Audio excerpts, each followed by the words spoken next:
Bonjour à toutes et à tous et bienvenue dans ce second épisode de Big History. Dans ce nouvel épisode, nous allons continuer notre exploration de l'Empire mongol à travers un autre personnage historique. Ici, c'est le destin de Torghénée, régente de l'Empire, qui nous intéresse. À travers elle, nous allons en apprendre plus sur la place des femmes dans la société mongole. Mais il est difficile de connaître sa vie en détail. Les auteurs contemporains ont très peu écrit sur elle, et leurs textes sont souvent biaisés à son encontre.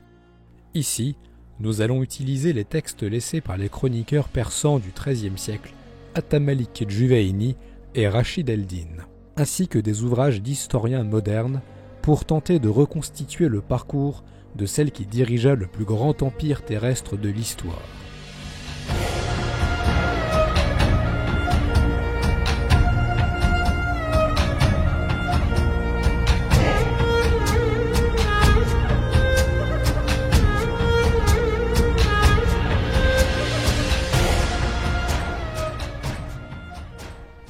Voici mon ordre. Quiconque s'y opposera sera coupable de lèse-majesté et sera mis à mort.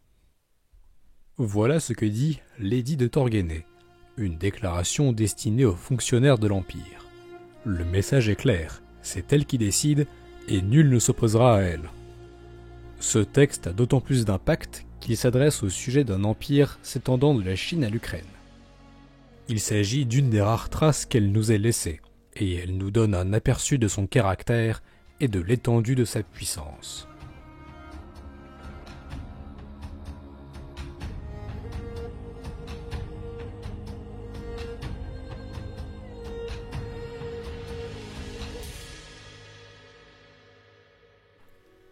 Avant d'entrer dans le vif du sujet, nous devons nous pencher sur la condition des femmes mongoles de l'époque. Les femmes mongoles s'attelaient à toutes les tâches quotidiennes comme garder les troupeaux, fabriquer des armes ou monter le camp. Les femmes de haut rang, dont Torghénée faisait partie, étaient les gestionnaires du camp. Alors que les hommes faisaient la guerre, les femmes étaient spécialisées dans la gestion des affaires. L'administration, les servants, l'économie, la religion, la diplomatie, etc. Les voyageurs étrangers de l'époque ont bien remarqué le phénomène. Carpini trouva les femmes mongoles très énergiques, et Batuta était choqué de les voir s'occuper ouvertement des affaires d'État. De plus, ce sont les épouses qui sont propriétaires de leurs biens, la maison, les troupeaux, les servants, les artisans. Elles sont maîtresses de leur maison, leurs maris y sont des invités.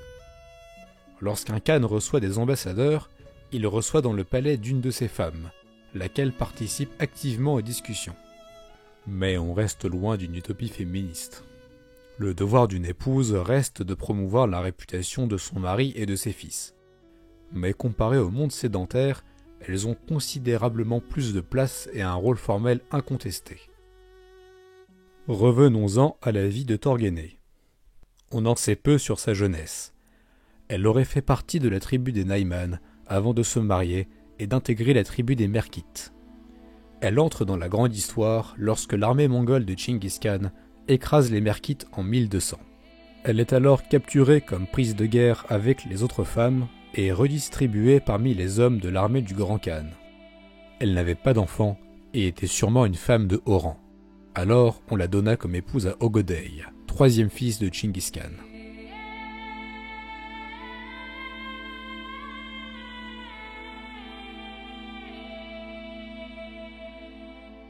Il était courant chez les riches mongols d'avoir plusieurs épouses. Une épouse principale, des épouses secondaires et des concubines. Toutes possédaient une ribambelle de sujets.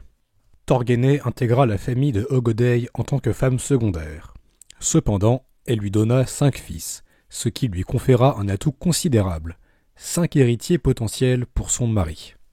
La femme principale de Ogodei mourut sans laisser de fils, alors Torghénée devint l'épouse en chef. À sa mort, Chinggis Khan choisit Ogodei pour lui succéder à la tête de l'empire qu'il a constitué. Torghénée se retrouve alors à un poste clé de la hiérarchie impériale. Mais le destin de Torghénée ne se résume pas qu'à un coup de chance dynastique. Le pouvoir, elle a su s'en emparer par elle-même. Ogodei était grand Khan, empereur des Mongols, mais il était limité par ses propres faiblesses.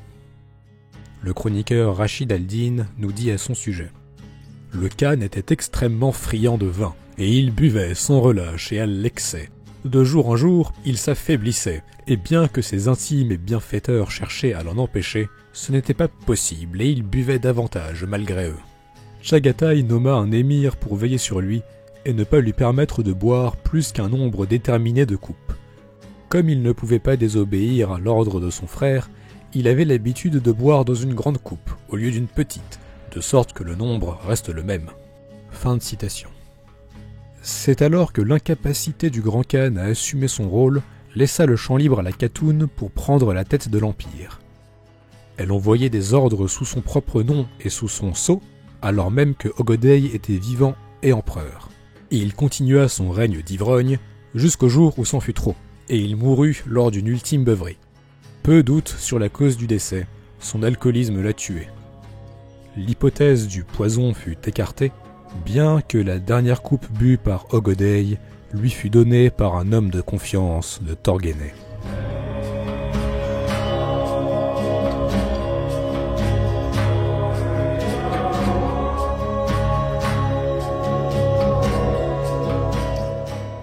À la mort de son mari, elle dut s'imposer comme régente. Le chroniqueur Juveini dit: mais comme Torguenay Khatoun était la mère de son fils aîné et qu'elle était plus habile et sagace que Mogé Khatoun, elle envoya des messages aux princes et frères et neveux du Khan et leur raconta ce qui s'était passé à la mort du Khan, et dit que jusqu'à ce qu'un Khan soit nommé par accord, quelqu'un devra être la dirigeante et le chef afin que les affaires de l'État ne soient pas négligées. Tous les Khans sont d'accord. Or, Torguenay était une femme très astucieuse et compétente, et sa position était grandement renforcée par cette unité et cette concorde.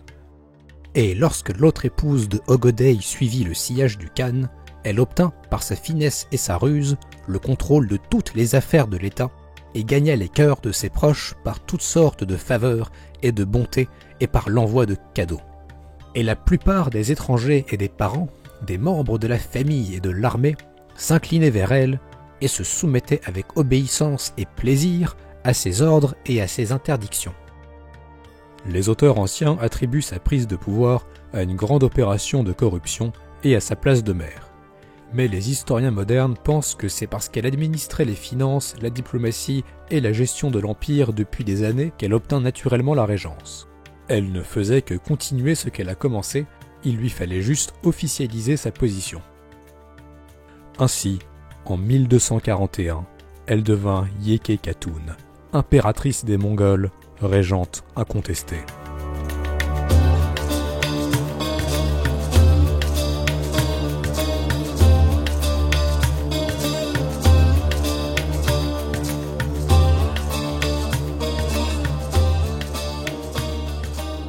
Pendant le règne de son mari, elle s'était faite quelques ennemis, et il était habituel pour un nouveau souverain de purger ceux qui lui ont causé du tort. Ses ennemis comprirent qu'ils étaient dans le collimateur, et qu'il fallait vite s'enfuir. Ils se réfugièrent chez Khoten, le fils rebelle de Torguenay. Yalvak, un autre opposant un peu moins rapide, reçut les messagers de Torguenay le sommant de se rendre. Sachant très bien ce qu'il attendait, il rusa et reçut les messagers comme des invités, leur offrant banquets et beuveries pendant des jours.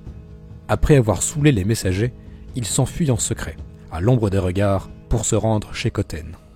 Lorsque sa mère le somma de livrer ses ennemis, Khoten rétorqua: « L'oiseau qui se réfugie dans un fourré pour échapper aux serres du faucon est à l'abri de la fureur de son ennemi.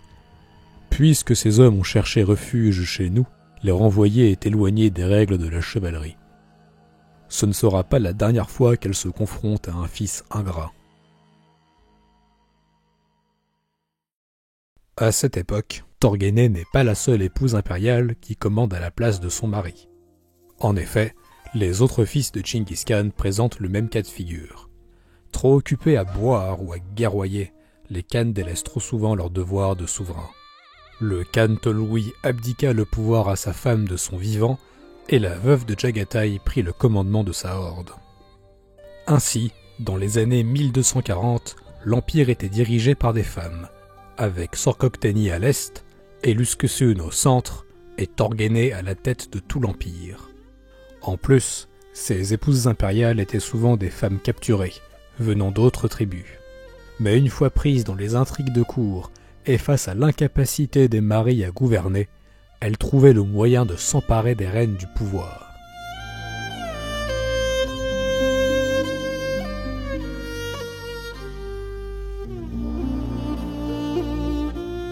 Rashid el-Din résume le règne. En bref, pendant près de 3 ans, le trône du Khanat était sous le contrôle de Torgene Khatun. Son mandat s'étendait à l'ensemble de l'Empire. Son règne fut marqué par des réformes financières très controversées. Les Mongols voyaient les populations sédentaires de l'Empire comme une ressource qu'il fallait taxer le plus possible, le nord de la Chine étant écrasé par les impôts au profit des Mongols. Un nouveau courant de pensée préconisait d'investir dans la prospérité des sujets de l'Empire, au lieu de les dépouiller, mais Torgene était de la vieille école et s'entourait de conseillers allant dans ce sens. Ces conseillers étaient pourtant des étrangers, des marchands d'Asie centrale issus eux-mêmes de peuples sédentaires vaincus. Cependant, cette politique fiscale lui assura le soutien des Khan, en leur fournissant de l'or et des présents fastidieux. Torgene se débarrassa des ministres de son mari et appointa les siens. Rashid el-Din dit « Elle avait une assistante appelée Fatima, très habile et compétente. Elle était la confidente de la Khatun et la dépositaire de ses secrets. Les grands hommes de tous bords avaient l'habitude de faire d'elle leur intermédiaire dans la conduite des affaires importantes. En consultation avec cette conseillère, Torgene Khatun destitua les émirs et les piliers de l'État qui avaient été nommés à de hautes fonctions sous le règne du Khan, et nomma à leur place une foule d'imbéciles. Fatima était aussi une femme captive, qui grimpa les échelons de la hiérarchie. Procureure du marché de Karakorum, la capitale, elle intégra la cour impériale, eut accès à Torgene et se lia d'amitié avec elle. Elle avait autorité pour donner des ordres et imposer des interdits.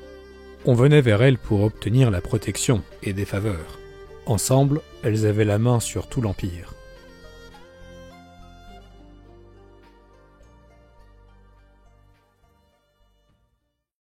Torgene n'était pas qu'une bureaucrate de cour, elle était aussi une dirigeante vengeresse et implacable. Les mésaventures de Korguz en sont un bon exemple. Korguz était un gouverneur provincial d'origine ouïghour.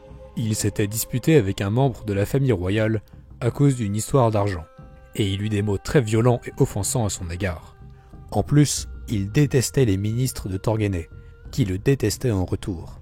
Le voilà pris dans la pire position possible. Il s'est mis à dos la famille royale et les hauts fonctionnaires. Torgene ordonna son exécution. On lui fit avaler des pierres jusqu'à ce que mort s'ensuive. Être un administrateur compétent n'assurait pas la survie. Il fallait aussi être bien vu des tenants du pouvoir.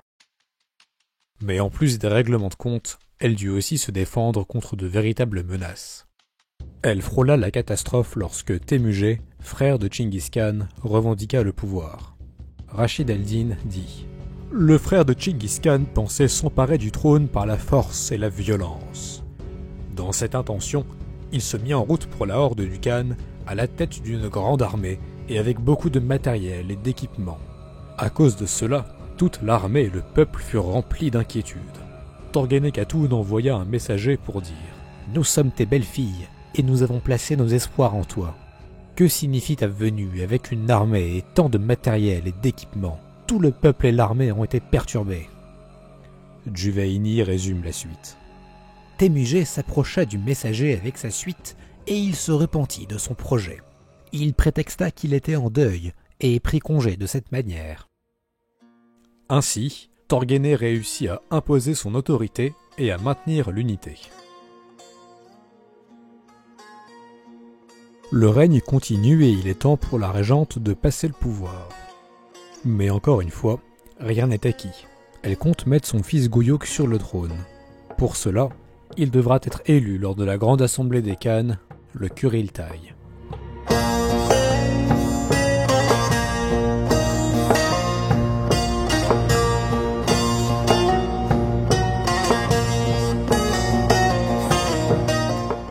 Rashid el-Din dit « Quant à Torgene Khatun, Elle avait envoyé des ambassadeurs à l'est et à l'ouest du monde pour convoquer les princes, les fils de Tchagatai, les émirs de droite et de gauche, les sultans, les maliks, les grands hommes et les fardres, et les inviter au Kuriltaï.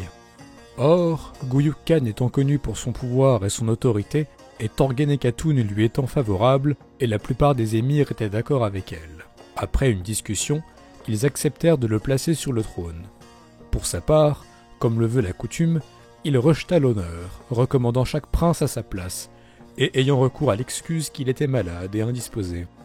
Après que les émirs eurent insisté, il dit « J'accepte, à condition que le khanat soit dorénavant installé dans ma famille. » Il ne fait aucun doute que c'est grâce à son intelligence et à son habileté qu'elle a élevé la condition de ses fils au-dessus de celle de leurs cousins, et les a fait accéder au rang de khan et d'empereur. Fin de citation. En effet, c'est en occupant le trône pendant des années, en bloquant l'accès aux plus ambitieux, en gardant Batou, l'aîné des héritiers, loin de la capitale, que la régente put assurer une place de favori à son fils dans la succession impériale. Rachid al-Din continue.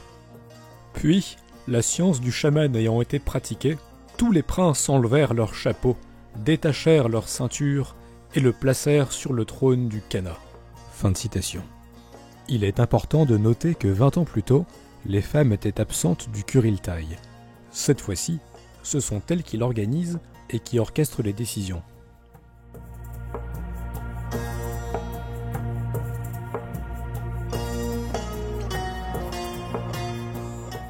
Son fils est intronisé et il procède à l'habituelle purge de ses opposants, en commençant par Temujin. Mais même une fois son fils sur le trône, c'est elle qui commande. Juveini dit « Les affaires de l'État étaient toujours confiées au conseil de sa mère, Torghene Khatoun, et c'est elle qui liait et déliait les affaires. Guyuk n'est pas intervenu pour faire respecter la loi ou la coutume, et n'a pas contesté ces questions avec elle. » Fin de citation. Guyuk va chercher à se débarrasser des conseillers de sa mère. Fatima est accusée d'avoir ensorcelé Khoten, le fils rebelle, qui mourut de maladie. Torghene protégea Fatima en la gardant chez elle, à l'abri des gardes de Guyuk. Guyuk insista de plus en plus violemment. Torghene fit tout son possible pour protéger son ami intime du courroux de son fils. Le règne du nouveau Khan commença par une déchirure avec sa mère, celle à qui il devait sa place. Et finalement, Guyuk mit la main sur Fatima. Fatima sera emprisonnée, accusée de sorcellerie, interrogée et torturée publiquement, ce qui va à l'encontre de la loi mongole. Elle fut torturée de manière à ce que le sang ne soit pas répandu et que la souffrance dure longtemps. Après des jours de supplice, elle fut mise à mort. On lui cousit la bouche et le nez, on la plaça dans un filet et on la jeta dans la rivière. Juveini ajoute « Et tous ceux qui étaient liés à elle ont péri aussi. » C'est ainsi que le pouvoir de Torghene vola en éclats. Après 2 mariages forcés, après avoir œuvré toute sa vie pour ses fils, elle finit dépassée par les ambitions d'un fils ingrat. Elle mourut 3 mois après l'avènement de Guyuk, une mort dont on ignore encore les circonstances. Nous devrons nous contenter des mots cryptiques de Abu Umar Ousmane. Elle fut envoyée rejoindre le Khan. Alors que le règne d'Ogodei finit avec l'épouvantable supplice des femmes Oryat, celui de Guyuk commença avec la violente purge de l'entourage de sa mère. Le pouvoir des femmes commença à vaciller sous Guyuk, mais à sa mort, sa veuve imita Torghene et se saisit du pouvoir. Les mères continuèrent de jouer un rôle essentiel dans le bras de fer dynastique. Mongke succéda à Guyuk après avoir été préparé par sa mère toute sa vie. Mais le règne de Mongke marqua le coup de grâce sur le pouvoir des femmes. Il émit un décret interdisant à quiconque de confier le pouvoir à une femme. Ce fut la fin d'une époque où l'empire assemblé par Chinggis Khan était dirigé par les mères et les épouses des Khans.